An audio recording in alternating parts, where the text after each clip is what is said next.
Welcome to the CCFR Radio Podcast, your source for news, updates, and stories from the CCFR.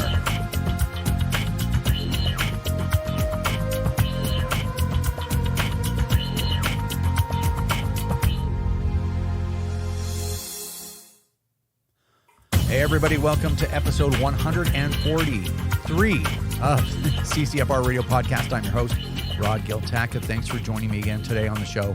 It's going to be a long one, but it's going to be action-packed. It'll probably be one of the best episodes we've had in a while because there's going to be a lot of clips and there's a lot going on for gun owners. So we will have an update on Bill C-21. So much has happened just in the last couple of weeks on that bill.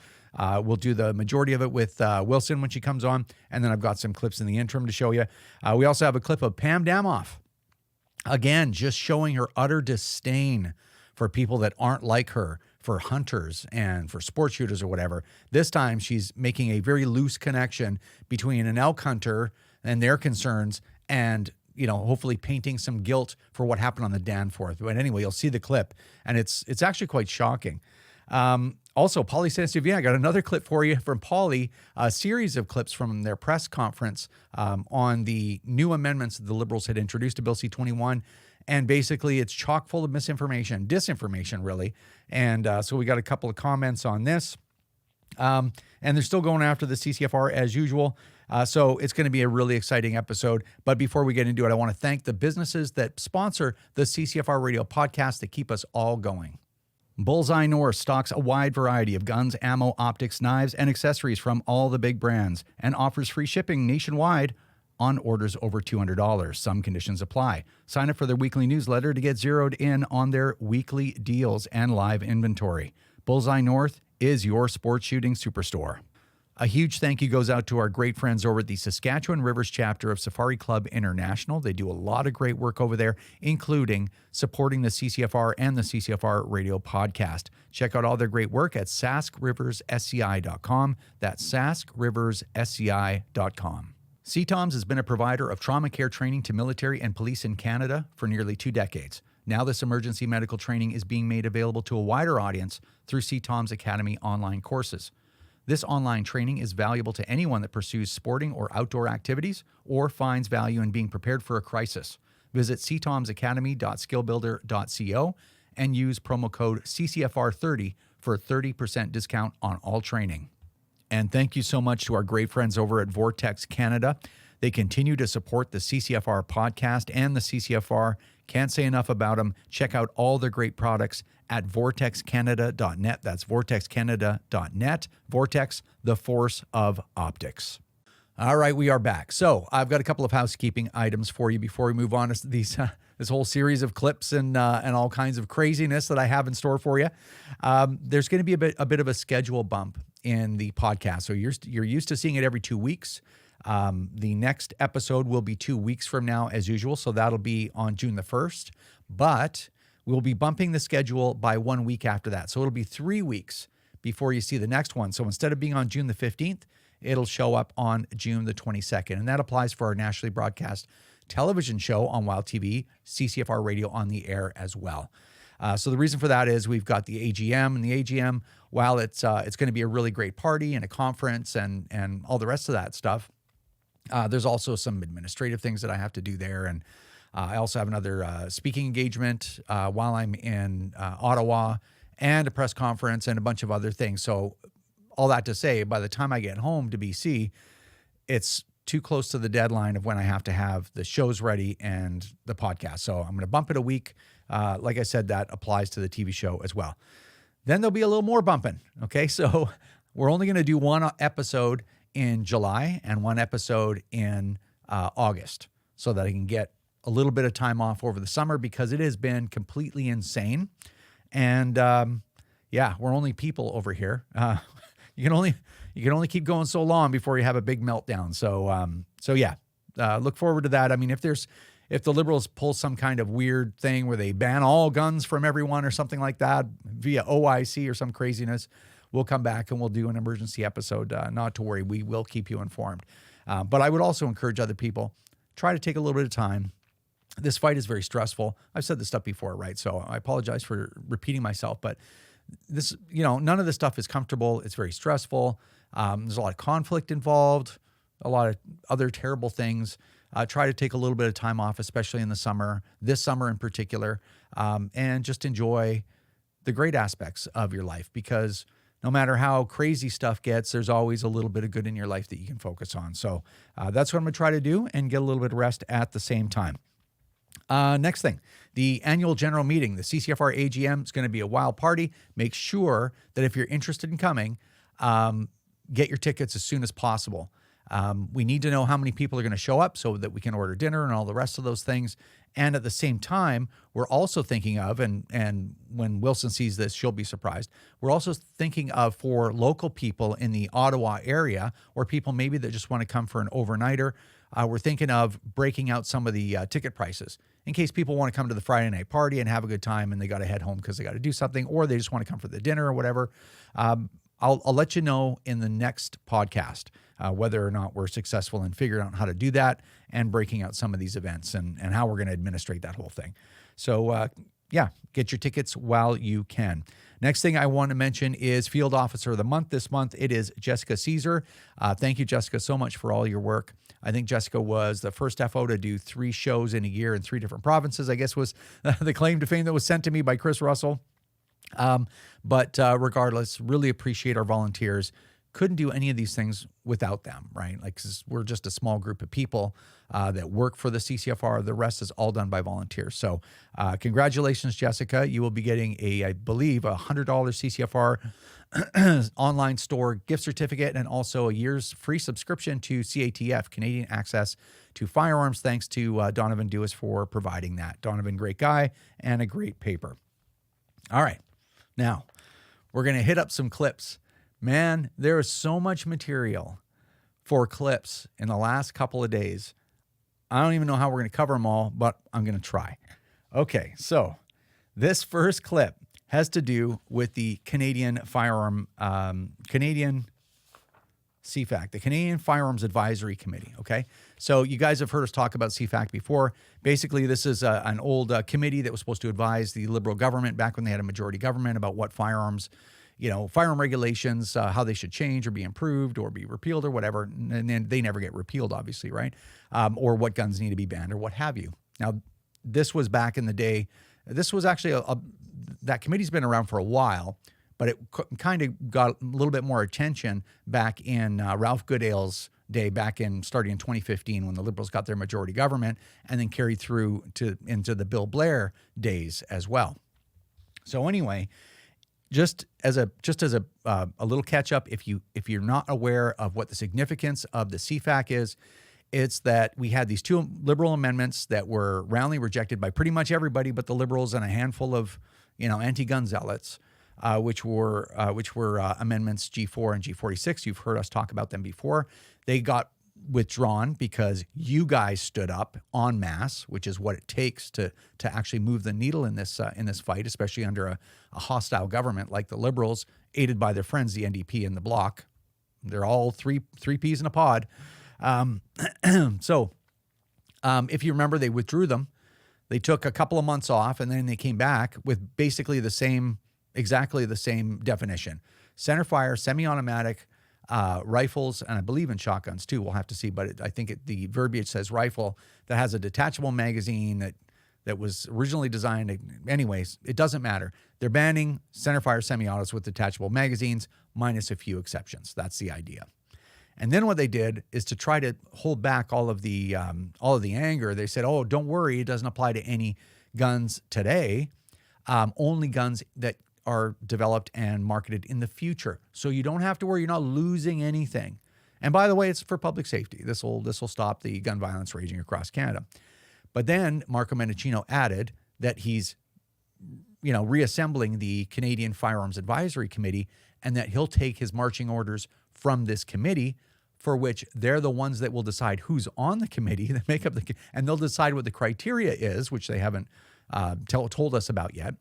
And when the committee says ban a gun, they will automatically do it via OIC, like they did in 2020. All right, in May 2020. So basically, the clips that I'm showing you are from yesterday, which would have been May 15th. So this was, no, it was from this morning, was it? Yeah, from this morning. Time flies when you're not having much fun. So these clips are like just from today. And basically you have the conservatives saying, hey, you know, this is worse than what you said before, because now you're going to form this committee and they're just going to tell you to ban guns and you're going to automatically do it. So, you know, how is this better? Now nobody knows what they're going to ban until they're actually banned. So that concern, of course, is true. It's legitimate. It's not going over well, just like their last amendments weren't going over well. So, of course, what do you do in a situation like that if you're the Liberal government? You try to gaslight everybody. You try to spin it. It's like, what? You conspiracy theorist? We're not banning any of these guns. What? CFAC? Who are they? We don't never heard of no CFAC. Anyway, check out the clips and we'll talk about it in a second. But as for this withdrawn G4 and G46 amendments, the government is introducing a backdoor mechanism so that they can achieve the very same ends, and the NDP supported on that. This Firearms Advisory Committee, I fear, is not going to be an independent committee. I believe the government's already prejudged what kind of firearms they're going to ban, and they're just putting forward this front group so that they can do the dirty work for the government. Thank you. And we do know that they are going to look at certain firearms and make recommendations to the government, and then it's up to the government through order in council to determine whether in fact they're going to ban these firearms. It's effectively a backdoor way of banning firearms that the committee advises and that the government wants to. Well, other than the fact that the minister has indicated he's going to do something, the rest of the question is based on hypotheticals that the member is suggesting might or might not be the case or might happen. So I would be reluctant to comment on the hypothetical situation. That's why we will be reconstituting the Canadian Firearms Advisory Committee to provide expert, nonpartisan advice to the government on how we classify firearms. The Advisory Committee will be charged with making independent recommendations about the classification of existing guns in the market. It will include voices from rural and northern communities, Indigenous peoples, industry leaders, law enforcement, and gun control advocates, and more. Guided by the committee's recommendation, we will increase the classification of firearms or ban them through an order in council, just as we did in 2020.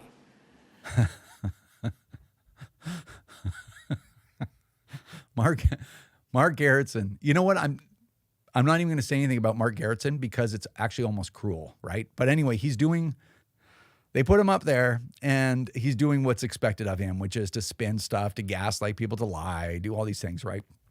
And, you know, and there he is, right? It's like, what do you mean? We're just talking about hypotheticals. These people aren't going to ban any guns. So then I stuck the clip for you of Marco Mendicino flat out saying, you know what, I have the quote. I'm going to read it again for you. Guided by the committee's recommendations, we will increase the classification of firearms or ban them through an order in council, just as we did in May 2020. So Marco Mendicino flat out said, this is how it's going to work. They're going to tell us what to ban, and we will ban it using OIC, right? But again, because it was unpopular, because people are like, we're on to you. We know what you're doing. We're not stupid. Then they're like, oh, what do you mean? I'm not going to address hypotheticals. Anyway, what a clown show. And you know what? Everyone involved knows exactly how this is going to work. And here's the thing. Even the people over at Polysesouvient know how this works. Even they aren't fooled by committees because Natalie Provost was on the CFAC back in the Ralph Goodale days. Like, they know what it's all about. And unfortunately, they were so sour after the new amendments were revealed, after the old ones were withdrawn. They're so sour, they told the truth for a second. Anyway, check this clip out. And the only thing that they're offering us, or offering Canadians who want to ban assault weapons in exchange, is setting up the advisory committee again. And yeah, that is a cop out. We know I've been on committees that I've resigned on in my other job. And Nathalie has been on the advisory committee for Bill Blair on firearms. And we know that these committees can be micromanaged to do exactly what the government wants them to do. All right, so there you have Polysesouvient, who will probably have had or still will have a seat on that committee themselves and have a shot at banning all the guns that they wanted to. Heidi is upset and the truth tumbles out of her mouth there. Probably not a great move for her, but tumbles out of her mouth. Yeah, these committees are a scam. They're designed to take accountability off of the back of the government to get what they wanted to do in the first place done. And so that they can blame it on other people that aren't part of the government so that they have a better chance at re-election.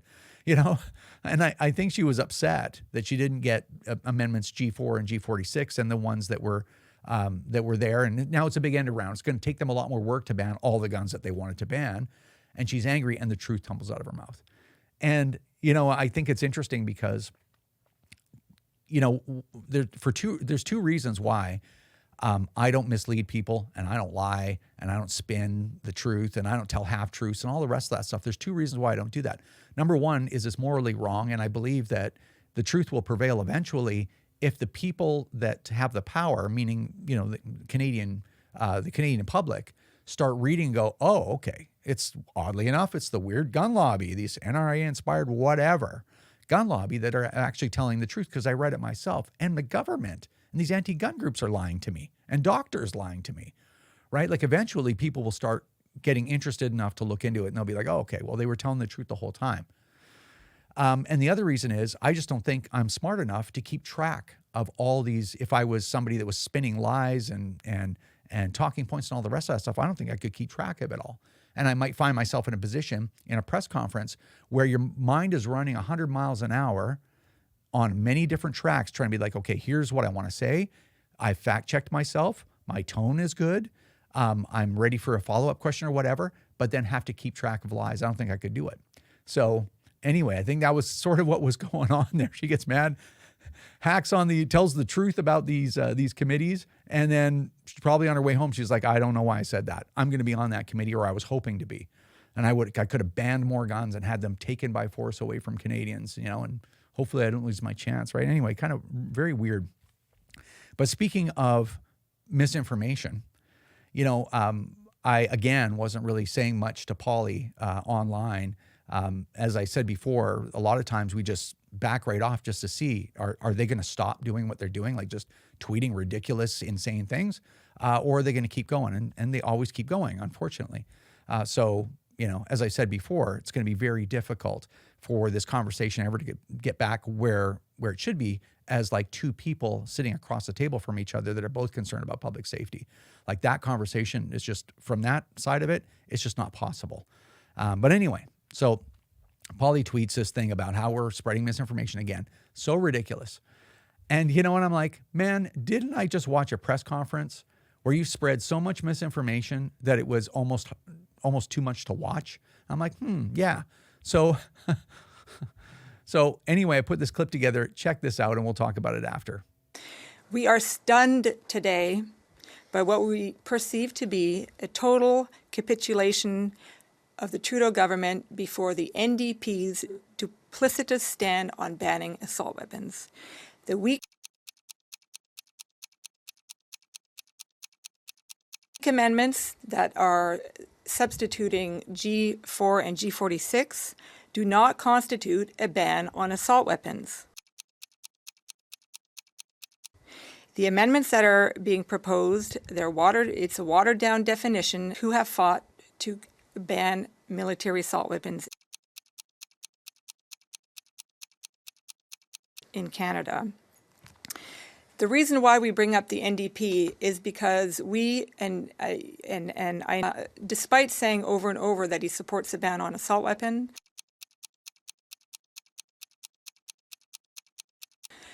when asked what to do about the current assault weapons that are on the market,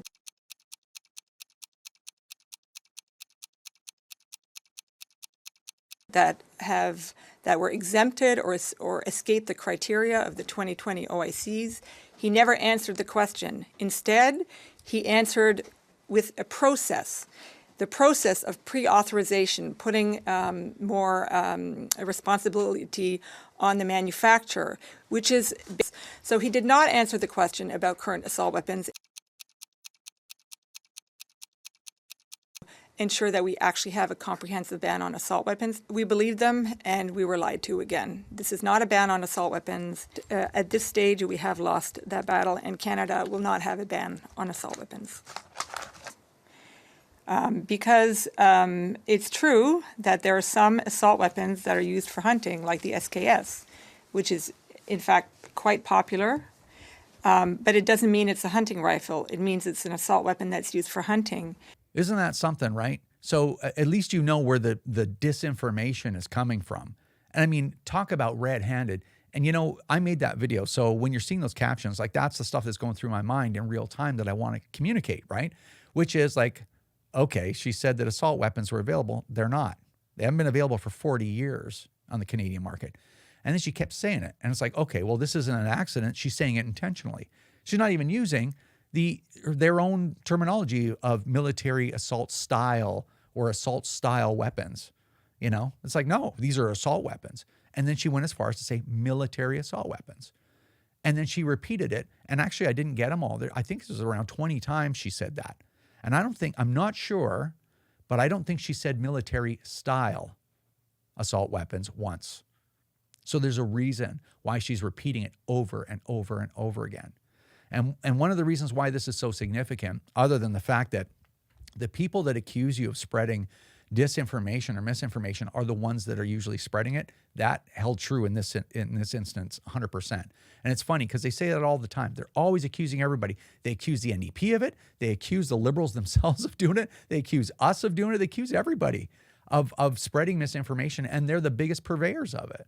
And you can just see it right there. It's like, it's on video. You know, you can go right to CPAC and watch the whole interview for yourself.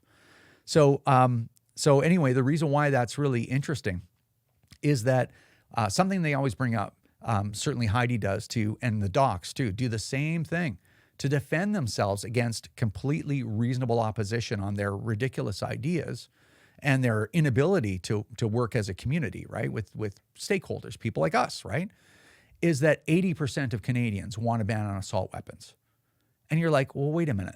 You keep saying that assault weapons, military assault weapons, and future and the current ones that are available and all the rest of that stuff. And you're trying, they're trying to literally brainwash people into thinking that people have machine guns in Canada. And then, of course, as I've said before, when a pollster calls your house at dinner time, says, do you think, and you're not a gun owner, you don't know anything about this stuff. And it's like, should we ban assault weapons? You're like, military assault weapons? You're like, yeah. Oh, who wouldn't say yes to that, right? Because you think like, why does anybody need machine guns? So I wouldn't blame anyone for saying that. I mean, these people don't know, and they keep hearing this actual disinformation. Now, remember, the difference between misinformation and disinformation is misinformation is unintentional, and disinformation is an intentional effort to mislead someone, to make people believe something's true when it's not.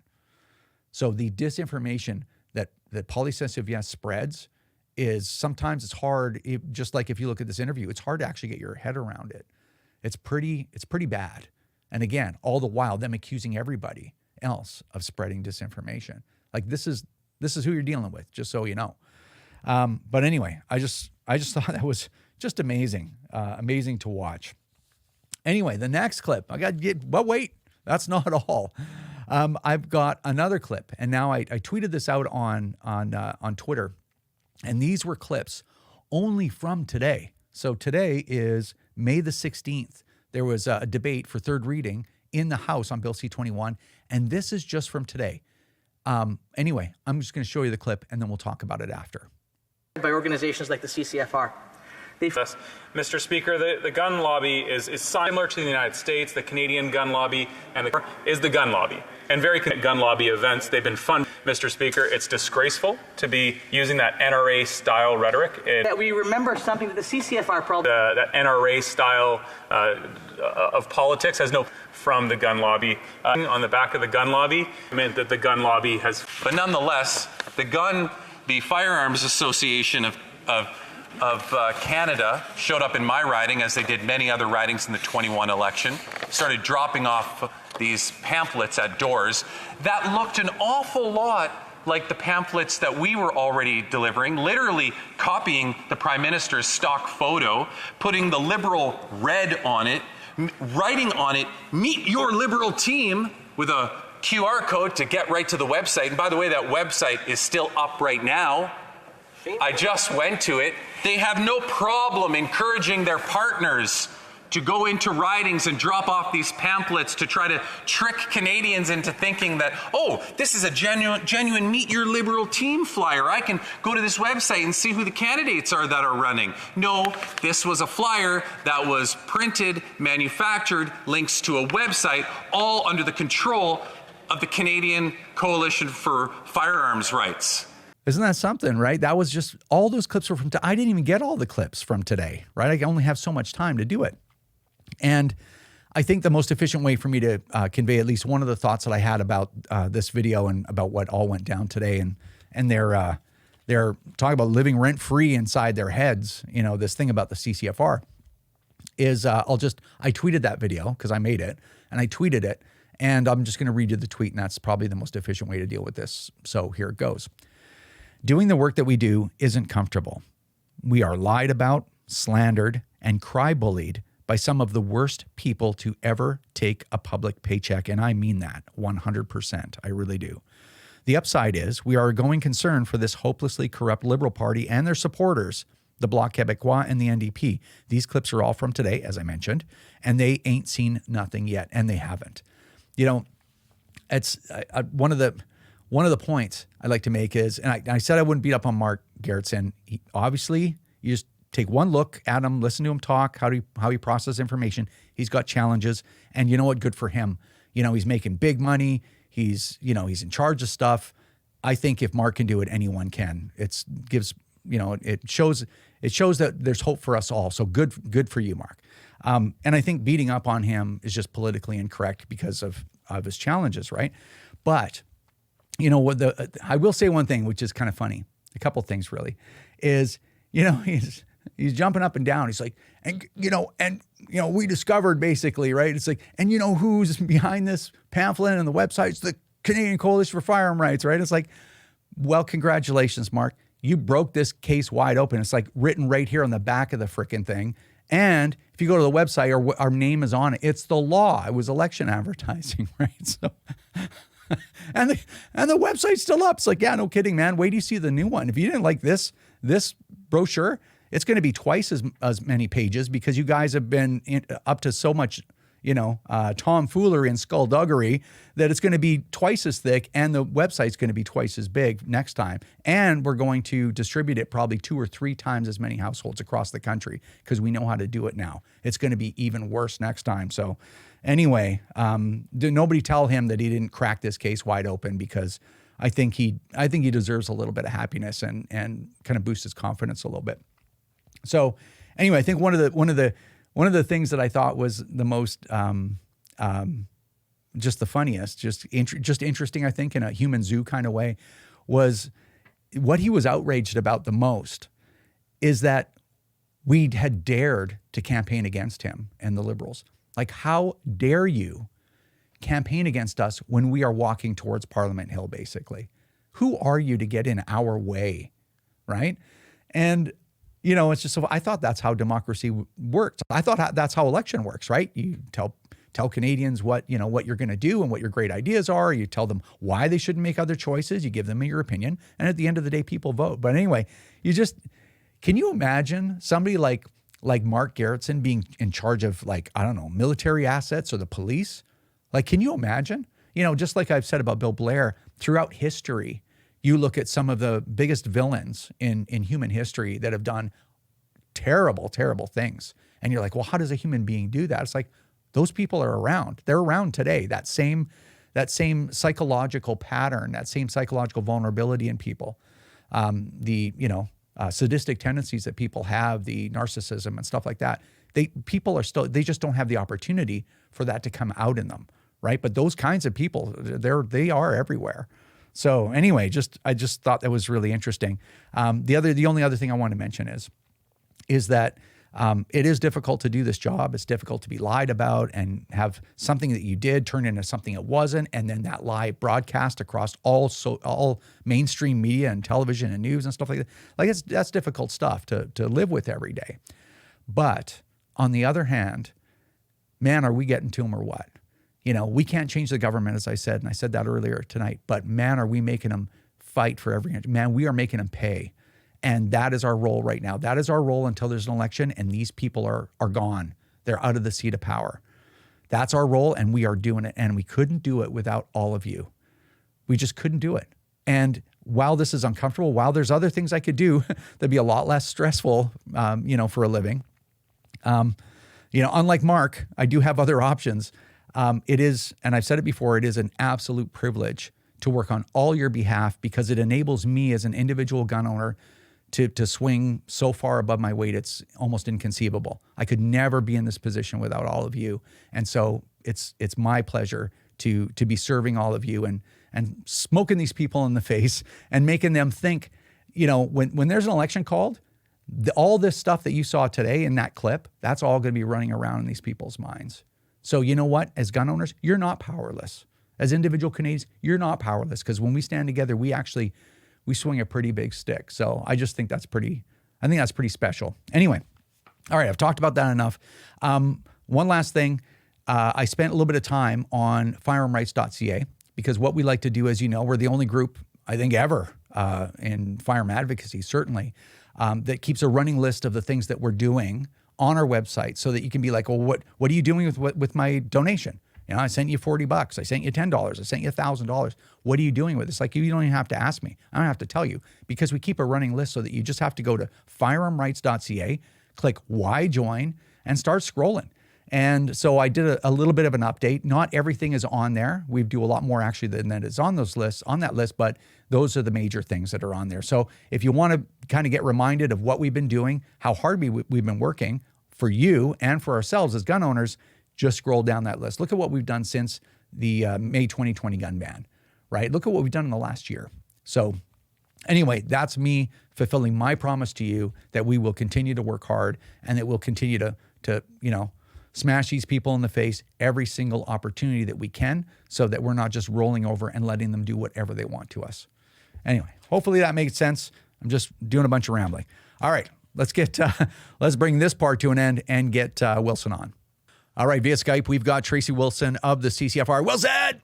There it is. I never get tired of it. All right, we got to get moving because we got a lot of stuff to talk about. So probably the biggest news right now is the closure motion and also the time allocation that was basically directed at the Public Safety Committee's study of Bill C-21.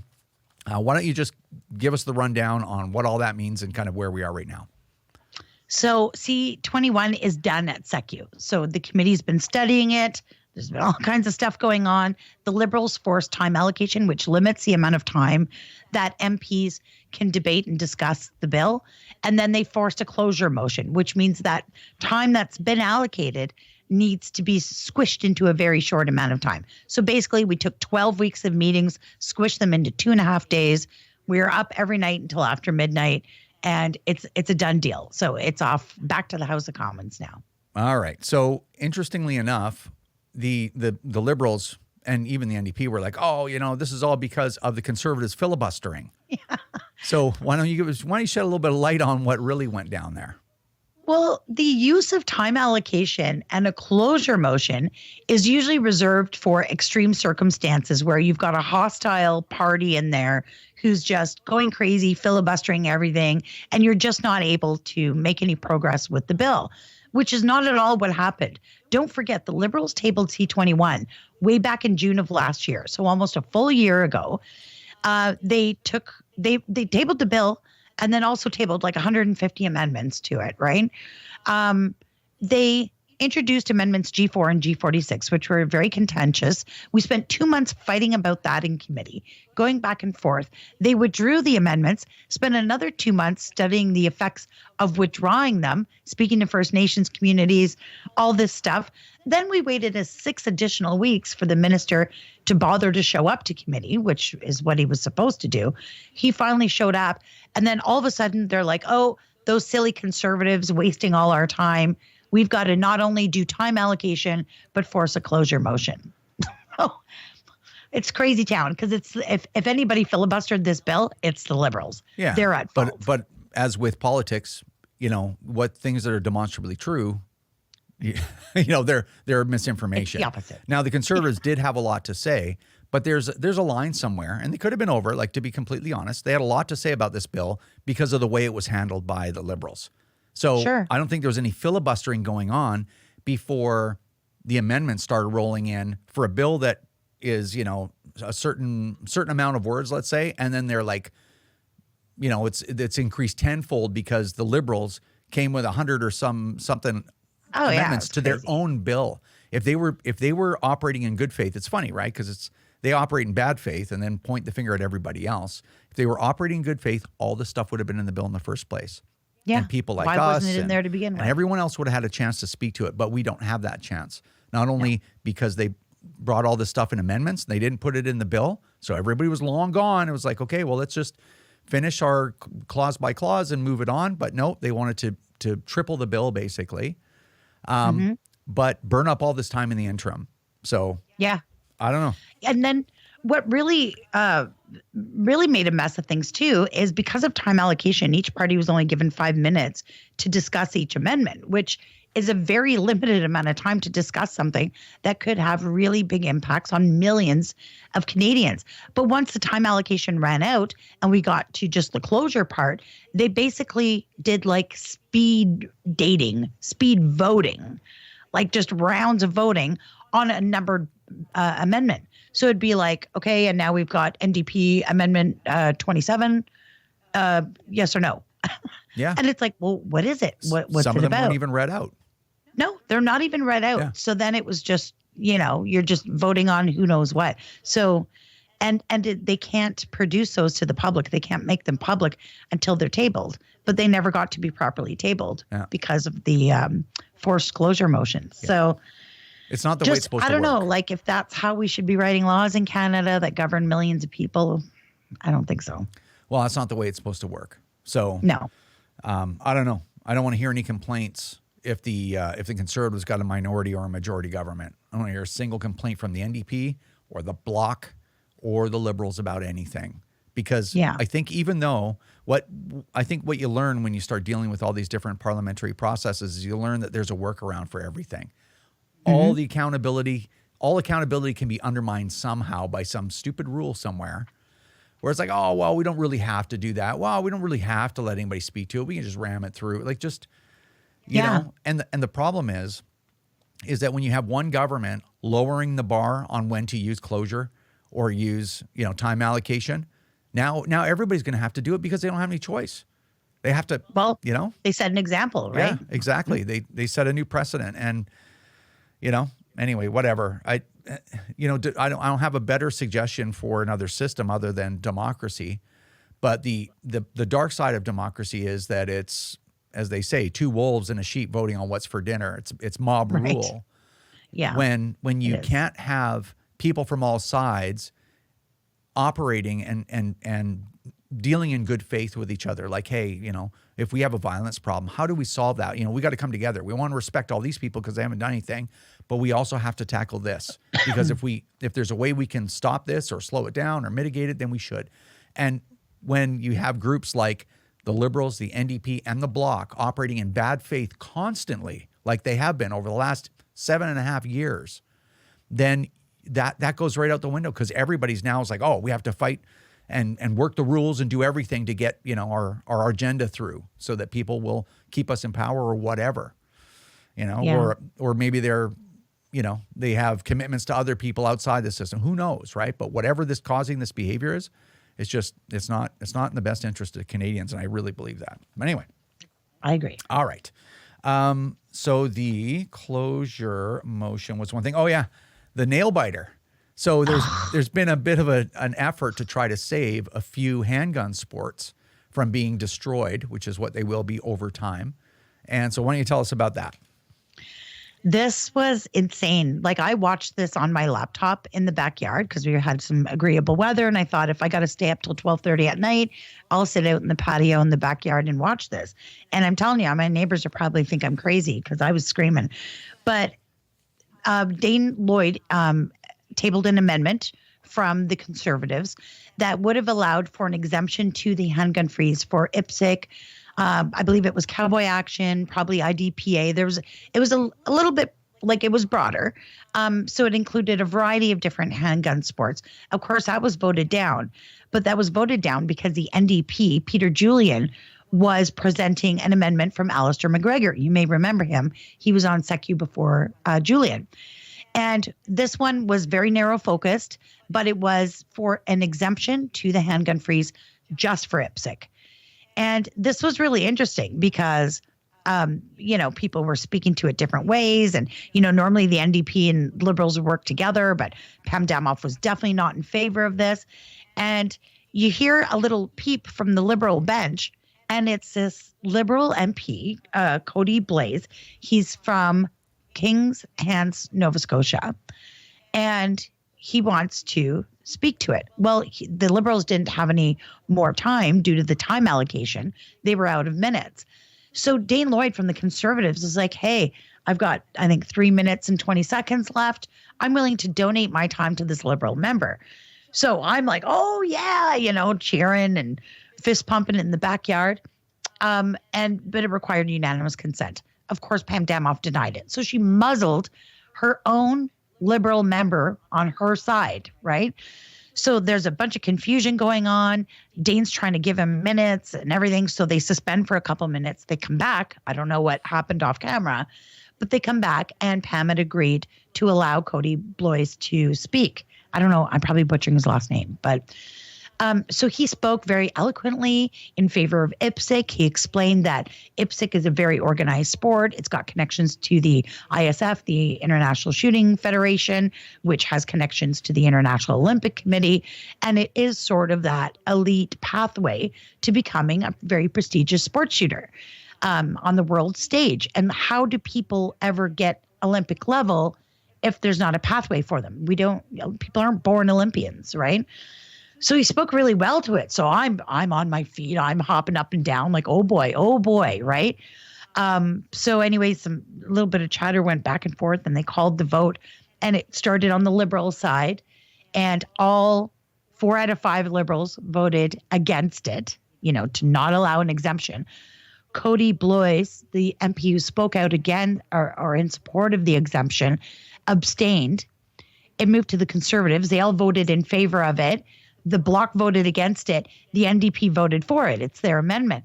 So here we are, stuck in like a 5-5 tie. It's like an overtime hockey game, right? I'm on my feet. I'm cheering.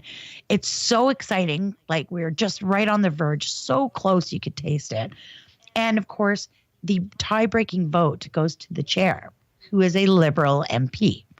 So of course he votes along party lines, votes it down. But it was just, I just stood there with my mouth hanging open because it was so close to being an exemption for IPSC. And, personally, I believe the only exemption should be your RPEL. But at the same time, I was like, I couldn't believe what I was witnessing, right? We almost got that exemption. So it was very, very edge of the seat. And yeah, in the end, a lot of people were praising Cody Blois for speaking out in support of IPSC. And I agree. What he said was totally on point. But when it really counted, he abstained. And that vote would have been the vote that saved the future of IPSC in Canada. So he was brave to speak up, but he just didn't have the guts to do something about it. Yeah, it's really important to remember that no matter whether, because the only reason that these guys would try to save IPSC if they're NDP or if they're Bloc or if they're Liberals or whatever, it's because they don't want to lose their seat, right? So don't ever think that almost any of these people are doing things because it's the right thing to do. They're like, I may have to go get a job again and not make $200,000 a year, 200 plus, flying back and forth across the country in business class, walking the halls of power, getting a full staff, couple offices here, couple offices there. Like this is, it's going to affect my pension if I don't get another term, right? They want to stay in as long as they can, pad that pension. It's just understand what they're doing. And when people like Alistair McGregor vote, or come up with amendments or whatever to try to save IPSC or save Airsoft or whatever, they're not doing it because they think it's right. They're doing it knowing full well that won't pass anyway. Mm-hmm. And that's a gesture to their community because at the end of the day, they all voted to ban handguns. They all voted for it. Yeah, by voting for the bill. Yeah. They all did, right? Yeah. Like at the end of the day, and Cody Blois or whatever, however you say his name, and I apologize, I don't know how to say his name. At the end of the day, he abstained. He could have. Yeah, he did. He could have got that passed if he just stood up and voted.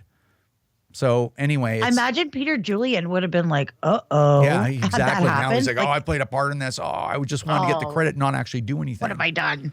Yeah, just man, these people. Anyway. Oh yeah. It was really close though, and it was very exciting to watch. But yeah. Well, it is what it is, man. All right. So if that didn't get you upset enough, we got one clip and just a little bit of conversation. Might be a little upsetting. This is the state of the conversation around gun control in Canada. But I promise we're gonna end on a positive. Okay, so just stick with us a little bit longer, and we'll stop with the stuff that makes everybody angry. But basically, we have a clip to show, and I guess maybe you can do the setup. Okay, so Conservative MP Blaine Calkins, who is also the chair of the Conservative Hunting and Angling Caucus, huge hunter, he had some concerns about one of the measures within C-21 that was introduced by amendment. Now, this is a measure that was meant to prevent criminals from purchasing mags for guns, right? So a mag is not a gun, so you didn't require a PAL to buy it. Going forward, just like ammo, you'll need to show your PAL in order to buy magazines, right? Now, he was talking about some difficulties that could be faced, the unintended consequences by people who are law-abiding and through no fault of their own. Maybe they've applied for their renewal, they're still waiting. They can't go out and buy that magazine because they're waiting sometimes up to a year for their renewal, right? So he was expressing some of the concerns that he had. I mean, it was already voted on, so it is what it is. But I think he was trying to bring a level of understanding to the conversation that, look, here we are talking about how these things could impact crime or whatever. But at the same time, you also have to understand some of the unintended consequences of it.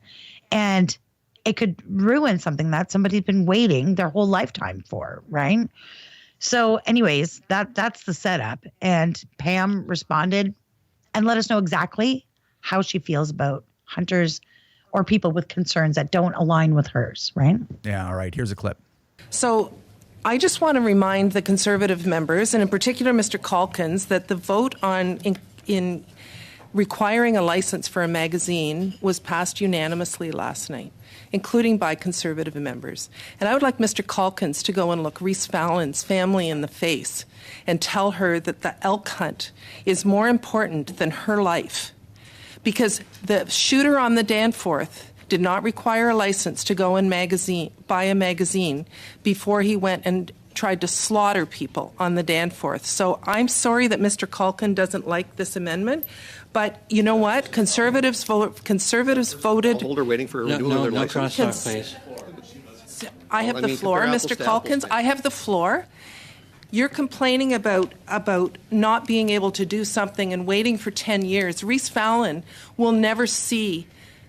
She'll never be able to get married. She'll never be able to have children. And you're complaining about not killing an elk? I'm sorry, Mr. Calkins. I find that so offensive. Just, I think, for purposes of this conversation, let's just review, shall we, what the situation was on the Danforth. Because the Danforth Families for Safer Communities tweeted like, oh yeah, this magazine thing affected us too, basically implying that you don't have to show a PAL to get a magazine, and that was a contributing factor to what happened on the Danforth. Okay, Faisal Hussein, who was the shooter there, had a lifelong record of mental illness and depression. Yes. And apparently, according to his family, he was like suffering his whole life and had made comments that he wanted to know what it was like to kill people and all that stuff. This guy's been sitting in the community for a long time, and everybody knew who he was. His brother, who he sourced that handgun through, gave him that handgun. That handgun was stolen in Saskatoon, apparently, where someone drove a vehicle through, and this is my understanding, drove a vehicle through the front of a gun store, and somehow through a criminal network, a gang network, his brother in Toronto got a hold of that handgun, and that's where this Hussein guy got it. Okay, his brother was a known gang member. He had 51 or 53 kilograms of carfentanil, enough to kill every human in Canada, in his apartment. He also had an AK-47, a rifle, semi-automatic rifle that was banned in Canada for 30 years. So he got that somewhere. Sure didn't get it from a gun store. So Hussein could have used an AK-47 in that situation that was sourced from outside the country, probably. So to say that because, you know, you're talking about, well, it might be a problem, screw somebody's, you know, elk hunt up if they don't get their PAL renewed on time, which was actually part of this conversation, and they can't buy a magazine, right? You know, like that was what the conversation was about. It's like, oh no, then this is what caused the Danforth shooting, and you need to explain yourself to the parents. Like, so irrational. Yeah. And this whole thing, I'm so offended. And it's like, well, yeah. I think like she's offended for her own reasons. Like, we should be able to talk about these things like reasonable adults. And man, like I said, I know I'm going around a bit of a circle, but if you want to know where that breakdown is in that conversation where we can't just sit together all as human beings, as Canadians, and have a conversation about these things and see each other's side of things, that's coming from that side. So, yeah, just nuts. It is, but it is nuts when you think about Faisal and his brother and all their gang activity and the drugs. And I think there was 33 illegal guns found during a search warrant at the brother's place. He was out on bail. He had a surety that signed for him, which is, you know, that it's sort of releasing him to your custody. That guy had 337 firearm-related charges. Like, these aren't elk hunters. These aren't IPSC shooters. To sort of circle that square and try and bring it around like one has something to do with the other is so deeply offensive that, and it's ridiculous. You also give these people, these horrible people, you give them a pass by doing that, by just simplifying it, right? Yeah. And it's not right. Well, and you brought up the surety. So that's a guy that if you get arrested, somebody will come and bail you out and say, I give my word that I'll carefully watch this person to make sure they don't reoffend while they wait for court. So the Faisal's brother was on bail at the time for other firearm charges, and his surety was Maysom Ansari, who, like you said, had something like 330 firearm-related charges. Yeah. And he was out on bail for those charges. He was out on bail and got the brother out on bail. And I think the answer to all this is to ban legally owned handguns and stop IPSC shooting. This is completely insane. This is a conversation for insane people. Anyway, it is. Just, you know, but yeah, that hunter, and just because you want to kill an animal, you're putting Canadians at risk. That's not putting Canadians at risk. Having a guy with 337 firearm-related charges out on bail, who's a known gang member. And signing for the release of another guy? Yeah, who has enough drugs to kill Canada? For another guy sitting on 53 enough carfentanil to kill every Canadian in the country in a mass attack if he wanted to. Like, what? It's so nuts. I shouldn't even laugh. This is not a funny matter. It's not a joking matter. This is serious. And this is why we have violence problems in Canada. But the absurdity of that conversation and how she circled it around to a guy who might miss out on an elk hunt is like, what? And the gun lobby's the problem.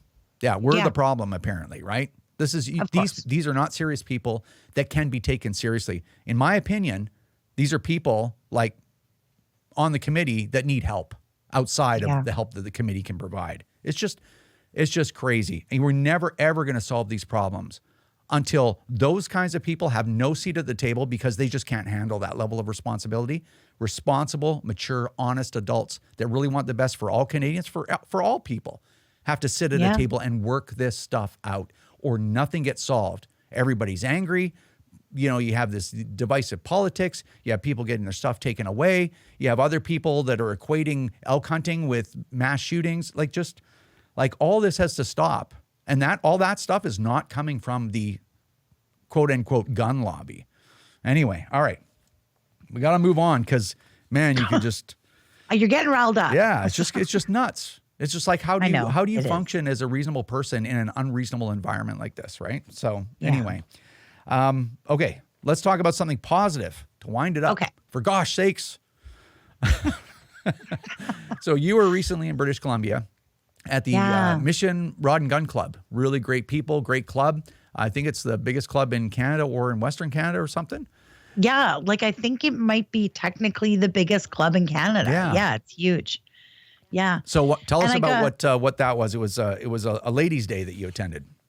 Yeah, so this was their second annual Ladies Range Day, and I'm so honored that I keep getting invited out. We had a blast again, and I'm telling you, if there are clubs out there that are looking at like the premier way to host a Ladies Range Day, look no further, because Mission nailed it.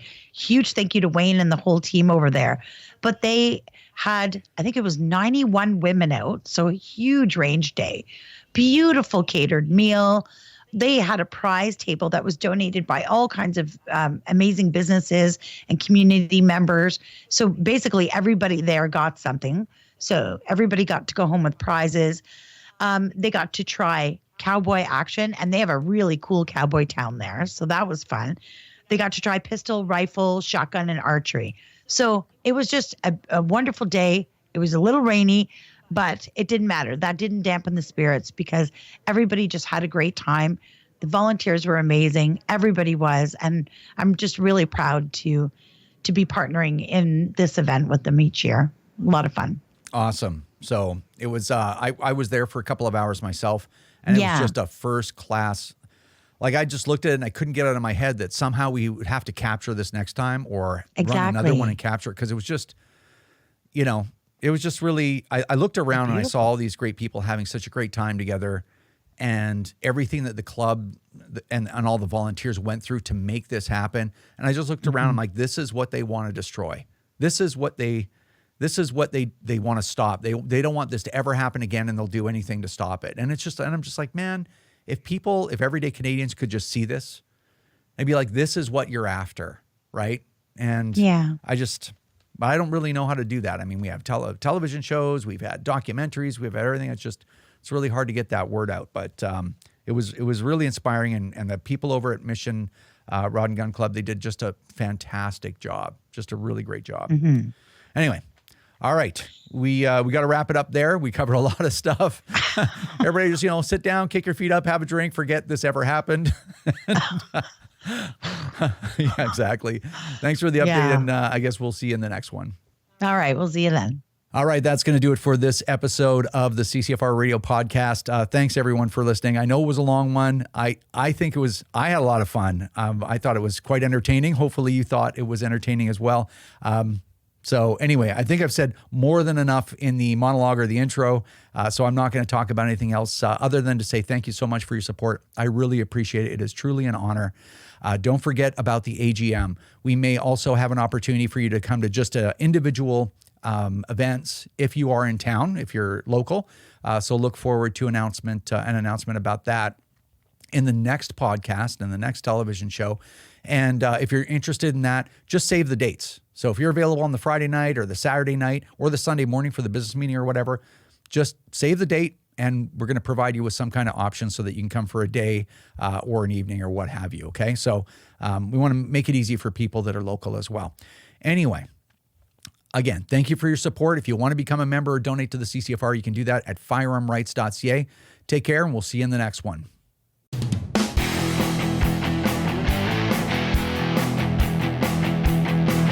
This is another episode of the CCFR Radio Podcast. Remember, if you don't stand up for your own ability to own and use firearms, who will? Join the CCFR or donate right now at www.firearmrights.ca.